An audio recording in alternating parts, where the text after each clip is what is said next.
Cici, kita siap ya untuk praktek proses coaching hari ini ya.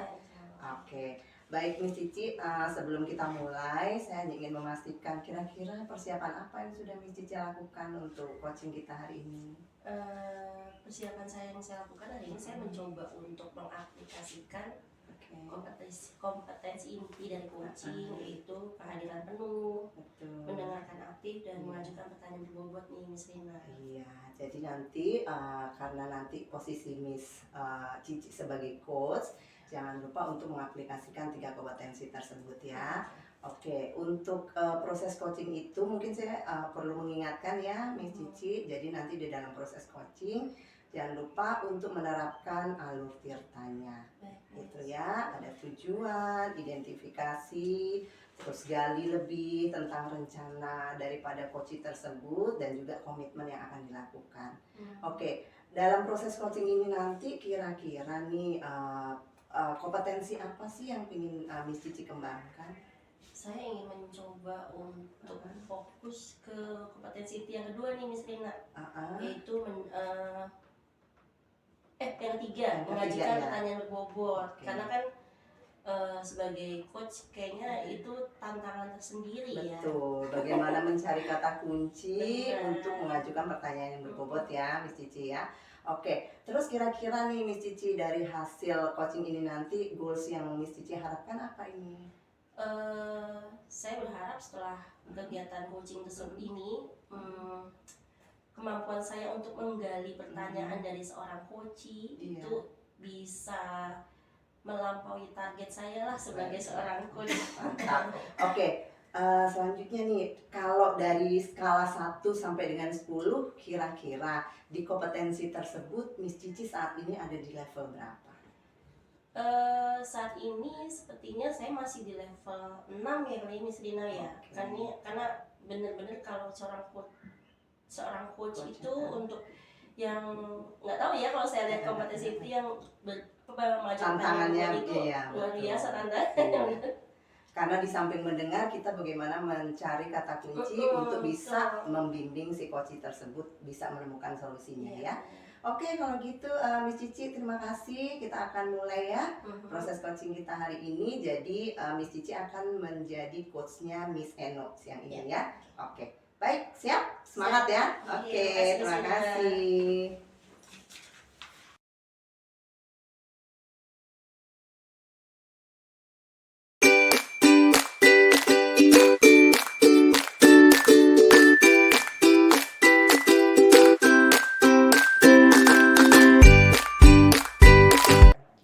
Assalamualaikum Miss Cici. Waalaikumsalam Miss Eno. Mohon maaf saya mengganggu waktu Miss Cici. Ada beberapa permasalahan yang mau saya diskusikan di sini.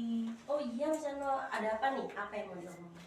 Iya, jadi saya ini kan mengajar bahasa Inggris di kelas 10, ada 8 kelas Miss Cici. Nanti dulu, jangan berburu. Kira-kira kita mau ketemu sini mau bahas apa nih? Tujuan kita ketemu apa ini Miss Eno? Saya punya permasalahan dalam mengajar dan saya sepertinya butuh teman sharing, butuh partner untuk memberikan saya insight terkait permasalahan tersebut ya Miss. Wah, sepertinya penting sekali ya. Banget. Penting sekali, oke deh. Lanjutin Miss Eno, silakan monggo. Iya, jadi saya ini kan ngajar 8 kelas 10. Range usia mereka kurang lebih 15 sampai 17 tahun ya. Dan hampir di setiap kelas itu saya temui, saya mengajar kelas paralel dengan 8 jurusan yang berbeda. Itu saya melihat sekitar 50-60% ini siswa tidak fokus dalam belajar. Jadi mereka mata melihat ke saya, tapi kan kita sebagai guru tahu ya, mereka matanya wandering kemana, maksudnya pikirannya wandering kemana-mana. Jadi itu masalah saya Miss Cici, saya bingung. Oh, jadi Miss Eno mengajar 8 kelas dengan level yang berbeda-beda, jurusan yang berbeda-beda, dan saat ini gitu ya, hampir berapa level berapa tuh Miss Eno? Kalau hampir mayoritas atau bagaimana nih Miss Eno? Anak-anak yang tidak fokus 50-60% lah ya, saya melihat mereka nggak fokus. Jadi Miss Eno mengajar segitu banyak kelas berarti ya, dengan jurusan anak-anak tidak fokus ketika saya ngajar dan tidak fokus lagi gitu. Itu kalau boleh tahu kira-kira mulai kapan itu Miss Eno sudah anak-anak mulai tidak fokus fokus dalam pelajaran Miss Eno? Ketika saya rasa dari awal ya, karena kan maksudnya kalau awal pembelajaran kan perkenalan dan lain-lain, ya sejak saya mulai masuk materi udah mulai gak fokus gitu. Oh, berarti sejak awal tahun Mulai ajaran ya? gitu. Oh, semester ini berarti ya Miss Eno ya? Semester kemarin lah ya, Semester ganjil. kemarin. Kira-kira kalau melihat anak-anak gitu ya, kena tadi katanya tidak fokus dalam kegiatan KBM gitu. Itu kalau Miss Eno pernah bertanya tidak? Mungkin dari salah satu, salah dua, atau pernah sih Miss, tapi siapa? mereka jawabnya enggak kok, fokus kok, dengerin kok. Tapi kalau ditanya, ya mereka clueless, nggak punya jawaban gitu. Oh gitu. Kira-kira saat Miss Eno mendapatkan jawaban anak murid seperti itu, apa tuh yang Miss Eno lakukan? Apakah menggali lagi? Saya ketika saya cecar mereka dengan pertanyaan yang mereka nggak bisa, berarti saya tahu lah kalau mereka tuh nggak fokus. Ya saya sih bingung ya kenapa mereka nggak fokus ya, maksudnya kenapa mereka gampang terdistraksi dengan berbagai macam hal yang kecil gitu. Kayak saya juga bingung apa mereka ada permasalahan di rumah atau gimana, juga nggak ngerti. Jadi Miss Eno sudah bertanya dengan salah satu atau beberapa. Itu kira-kira kalau kita balik lagi ke level nih ya, berarti kan Miss Eno sudah melakukan kegiatan atau cara untuk mengurangi anak-anak persentasenya gitu ya, supaya yang bisa fokus ke kegiatan KBM-nya Miss Eno. Itu kalau boleh tahu sudah bertanyanya ke berapa orang Miss Eno? Kurang lebih dari 36 siswa rata-rata di kelas. Yang saya tanya ya 5-6 orang. Misalnya saya tanya terkait materi yang tadi gitu, mereka tak lulus, atau besoknya ketika misalnya saya tes, mereka nggak tahu tuh apa yang mereka pelajari di hari sebelumnya gitu. Berarti Miss Eno sudah mencari cara bagaimana menurunkan persentase itu. Kira-kira setelah itu Miss Eno ngapain lagi? Setelah bertanya, menggali data ke murid-murid, apa yang mereka rasakan mungkin? Saya sih mencoba mencari tahu gini, kenapa mereka nggak mood untuk mendengarkan pelajaran saya? Apakah pelajaran saya kurang menarik? Gitu loh. Maksudnya saya juga mencoba mencari tahu gaya belajar mereka. Mereka lebih senang belajar dengan cara seperti apa gitu gitu. Tapi kan mereka kan belum bisa menceritakan secara detail ya. Jadi saya kurang paham jawabannya bagaimana. Berarti saat ini Miss Eno berusaha untuk menggali data ke murid gitu ya. Nah, bagaimana kalau saat itu menggali data ke Miss Eno bagaimana? Pernahkah bertanya gitu? Nanya ke saya gitu, sebagai refleksi mungkin atau bagaimana? Iya, saya sih merasa karena saya kurang menggunakan kurang menggunakan teknologi dalam pembelajaran. Terus juga mungkin materinya terlalu berat. Terus saya juga sudah memperkenalkan tujuan pembelajaran di awal, targetnya demikian, jadi kayaknya anak-anak udah bete duluan kayaknya Miss ya. Jadi udah merasa wah gitu ya Miss Eno ya. Udahlah males gitu kayaknya ya. Tadi Miss Eno bilang ada kata teknologi ya gitu. Kira-kira sebelum ini atau mungkin teknologi yang sudah digunakan Miss Eno apa aja? Kalau dulu ya, maksudnya saya menggunakan PowerPoint dalam pembelajaran Pak. Cuma kan karena ada beberapa kendala teknis lah ya di sekolah saya, jadi saya nggak pakai PowerPoint. Nah itu sepertinya membuat anak-anak itu monoton ya. Karena saya menjelaskan, saya kasih fotokopian, saya kasih fotokopian, menjelaskan dan mereka mengerjakan. Gitu sepertinya Miss. Jadi anak-anak, kalau dari kata Miss Eno tadi, anak-anak merasa monoton karena tidak mulai digunakan lagi itu teknologi tadi kata Miss Eno ya. Sepertinya. Nah, solusinya nih Miss Eno, seandainya anak-anak meminta, Miss Eno bagaimana kalau kita menggunakan teknologi gitu? Itu menurut Miss Eno gimana? Saya sempat berpikir kalau teknologi dengan menggunakan alat yang ada di kelas itu tidak memadai, maka saya harus mencari cara supaya anak-anak ini terakomodir kayaknya. Maksudnya cari suasana baru kali ya. Mungkin mereka tuh terkukung di kelas itu juga bete juga, jadi mereka harus diajak somewhere else gitu sepertinya. Cari suasana baru. Seperti apa tuh Miss Eno? Ceritain deh. Kayaknya menarik tuh cari suasana baru. Iya. Saya sih sempat berpikiran ya untuk ngajak mereka belajar dengan menggunakan video chatting dengan orang-orang dari negara lain seperti di Ome TV dan lain-lain. Atau misalnya waktu itu pernah ada program Generation Global, tapi kan juga agak susah karena itu dilakukan tengah malam. Tapi saya juga berpikir anak-anak ini diajak membuat vlog atau diajak buat caption di Instagram. Saya sempat berpikir demikian gitu. Mereka coba kamu keliling sekolah gitu kan, kamu cari satu gambar menarik dan kamu describe itu. Iya, biasanya saya minta mereka untuk describe apapun yang ada di sekolah. Bukan biasanya sih, saya ingin meminta mereka mendescribe misalnya benda-benda di sekolah lalu di post di Instagram, post caption. Pengen sih kayak gitu, Miss. Berarti itu tadi idenya luar biasa tuh Miss Eno ya, dari Ome TV, terus membuat video yang akan diupload di IG mereka gitu. Itu kira-kira nih Miss Eno, di sekolahan kita nih, siapa nih yang bisa diajak kerjasama Miss Eno? Atau mungkin saya sih ingin mengajak guru-guru bahasa Inggris lain untuk bekerja sama.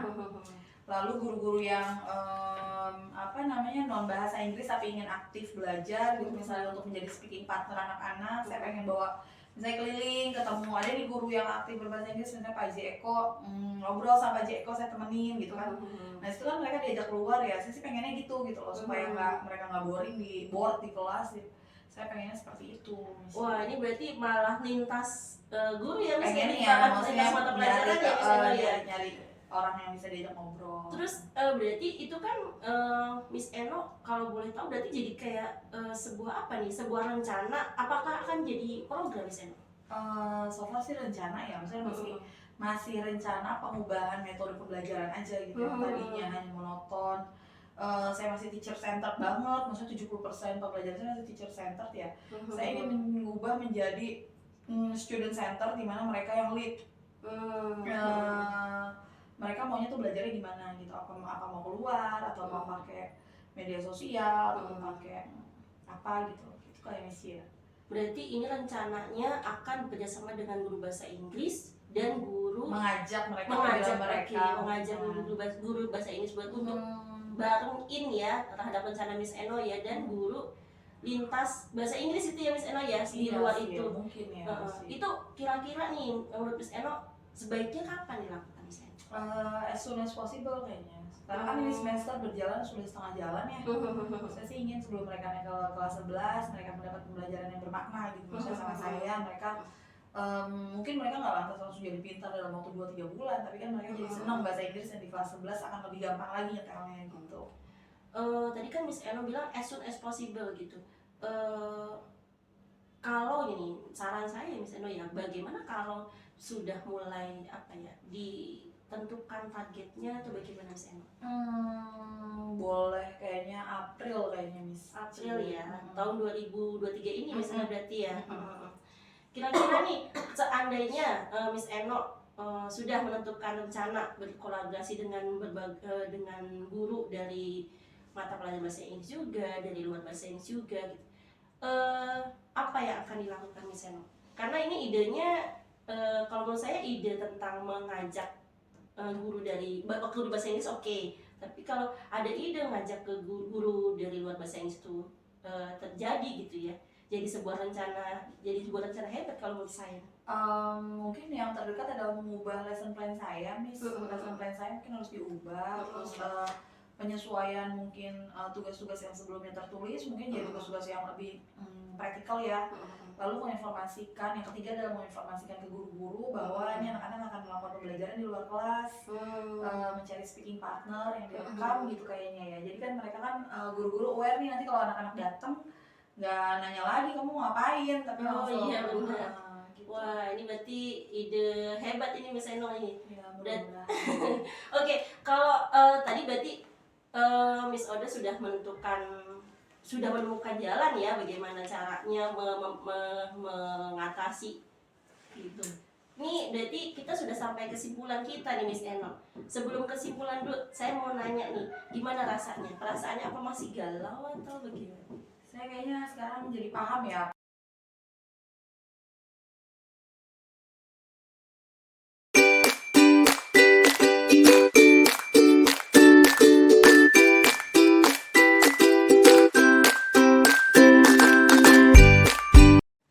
Oke, selamat siang Miss Cici. Iya, Gimana proses coachingnya menurut Miss Cici yang baru berjalan nih?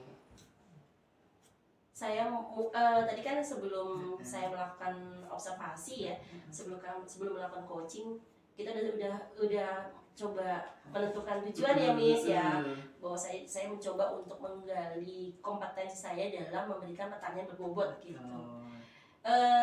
Sejauh ini yang penting berarti udah berjalan. Iya. Sejauh ini sih sepertinya sudah ya, tapi entah mungkin ada catatan yang penting nih dari Miss Lina. Iya, baik. Jadi dari hasil observasi saya tadi, selama Miss Cici melakukan proses coaching dengan Miss Eno, ada beberapa catatan nih, tapi catatannya tentu yang positif nih. Yang pertama tentang kompetensi dulu. Di sini saya catat bahwa Miss Cici sudah mengaplikasikan ketiga kompetensi seorang coach, yaitu hadir penuh, di mana Miss Cici juga bisa memberikan ruang buat Miss Eno mencurahkan semua isi hatinya. Selanjutnya Miss Cici juga mendengarkan dengan begitu efektif. Dan satu hal yang luar biasa, tadi kan di awal saya tanyakan ya bahwa Miss Cici apa sih kompetensi yang ingin dikembangkan, yaitu menggali pertanyaan-pertanyaan dengan mengajukan pertanyaan berbobot. Dan itu sudah Miss Cici lakukan. Saya catat beberapa hal di sini. Miss Cici bisa menangkap satu kata kunci seperti waktu Miss Eno menyampaikan kata teknologi. Lalu Miss Cici menggali lebih dalam lagi maksudnya apa, terus aplikasinya seperti apa, dan itu luar biasa tuh Miss Cici. Lalu yang kedua juga Miss Cici sempat menangkap kata-kata cari suasana baru. Miss Eno kan sempat menyampaikan bahwa Miss Eno pengen ada suasana baru sehingga anak-anak mungkin nggak monoton belajar di kelas, dan itu Miss Cici menggali lebih lagi apa yang akan Miss Eno lakukan, dan itu luar biasa itu Miss Cici. Nah, lalu dari proses coaching itu tadi juga saya melihat bahwa semua alur Tirta sudah diaplikasikan dengan baik gitu ya. Mudah-mudahan di kedepannya apa yang menjadi harapan Miss Cici untuk mendapat poin yang lebih lagi, karena tadi kan Miss Cici bilang bahwa poinnya masih 6 nih gitu kan ya. Tapi kalau dari hasil coaching yang saya perhatikan tadi, sepertinya dari skala 1 sampai 8 tuh Miss Cici sudah 9 loh. Saya harus menjadi Miss Lina. Berarti proses coaching yang sudah Miss Cici lakukan sudah cukup berhasil dan luar biasa ya. Kiranya nanti di kedepannya bisa mencapai di level yang tertinggi nih, level 10. Begitu Miss Cici. Ya. Terus ada yang mau disampaikan? Saya mengucapkan terima kasih Miss Lina karena sebagai masukan saya sebagai belajar menjadi seorang coach. Ya, karena kan ternyata proses coaching ini yang sebenarnya yang diharapkan bisa diaplikasikan di dunia pendidikan. Betul, iya. Ternyata tidak mudah kalau kita tidak pernah praktek ya. Terhadap kehadiran kita, terus rasa empati kita itu penting. Untuk seseorang bisa sebenarnya mereka tuh tahu jalan keluarnya, tapi mungkin selama ini nggak pernah tergali. Gitu ya, Miss Cici. Baik, kalau begitu mungkin saya mau tanya satu hal lagi nih. Proses coaching hari ini sudah cukup luar biasa, kira-kira nih apalagi hal yang ingin Miss Cici kembangkan? Mungkin dari 3 kompetensi itu saya akan coba menjaga di level yang saya sudah dapat satu, dan mungkin yang akan saya capai lebih banyak praktek kayaknya Miss Lina ya. Soalnya kalau kita lebih banyak praktek itu kayaknya proses coaching itu akan semakin smooth ya. Iya, jadi makin kayak terasah ya gitu ya. melekat gitu ke kemampuan kita, kompetensi kita sebagai seorang guru. Iya. Dan ternyata ini penting juga nanti saat kita menghadapi masalah dengan murid ya. Karena bisa kita terapkan juga ke siswa kita. Jadi akan lebih pendekatannya lebih personal dan mungkin akan lebih kena gitu ya. Karena anak-anak itu kalau misalkan dikasih hukuman atau apa malah itu nggak kena. Tapi saat mereka kita coach, kita gali apa sih yang menjadi permasalahan mereka, itu sepertinya akan menemukan jalan keluar yang terbaik. Gitu ya. Kalau gitu tetap semangat Bu Cici, luar biasa hasil observasi hari ini dan selamat ya. Terima kasih Miss Lina. Oke, lain waktu kita ini lagi ya. Oke. Ketemu lagi. Oke, assalamualaikum. Sama.